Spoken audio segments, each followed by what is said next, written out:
mga katropa, so ngayon, magluluto tayo ng suman or diket. Pero bago yung ating procedure mga katropa, ay kumuha muna tayo ng ating mga kailangan. Unang-una dyan, ang gata mula sa nyog. Actually mga katropa, mas masarap nga kapag yung natural na gata mula sa nyog ang gagamitin para sa ating suman. Ang pangalawang kailangan mga katropa ay ang gadgaran. At ang kukumpleto sa ating recipe for today's video ay ang bigas na diket. Bago natin makuha ang gata mula sa nyog mga katropa, ay kailangan muna nating kunin yung laman nito sa pamagitan ng paggadgad sa ating nyog. Dito nga sa ating lulutuin ngayon mga katropa, 3 nyog nga lang yung kinuha at ginadgad natin at kasyang-kasya na yon sa ating lulutuin for today's video. Mas masarap nga mga katropa ang ating lulutuin kung lahat ng ating gagamitin ay gawa sa natural mula sa gata ng nyog hanggang sa paraan ng pagluluto. Kaya naman mga katropa, ang ating gagawin at paraan ng pagluluto ay sa pamagitan ng mga kahoy. Ang paraan ng pagluluto na ito mga katropa ay matagal na nating nakagawian. Ito nga ay mula pa sa ating mga ninuno. Kailangan mo nga lang magsinde ng apoy mga katropa sa pamagitan ng kahoy. Ang paraan na nga ito mga katropa, bukod sa nakakatipid ka na, masarap pa ang magiging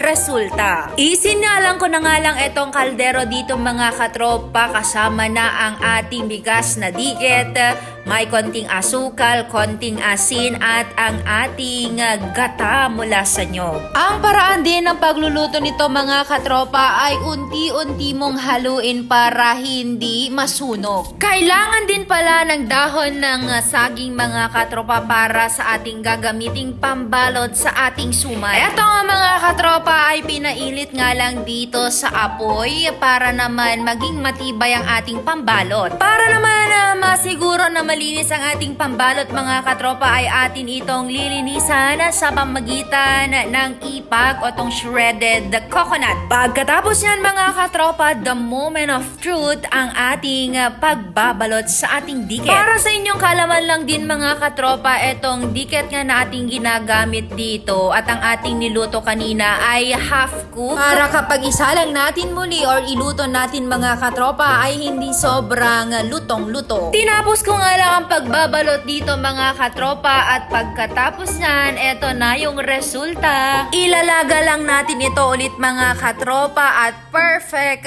para sa ating kape. Yun lamang po mga katropa ang ganap for today's video. Maraming salamat.